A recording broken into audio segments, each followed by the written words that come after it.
వెంటొస్తానన్నావు, వెళ్ళొస్తానన్నావు, జంటై ఒకరి పంటై వెళ్ళావు.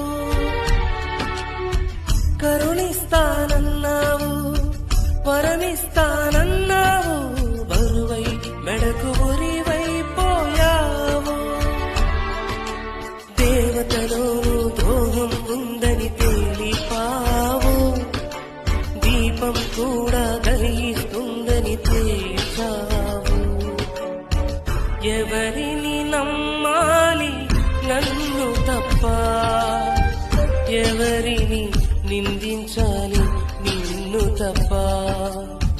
నువ్వంటే ప్రాణమని, నీతోనే లోకమని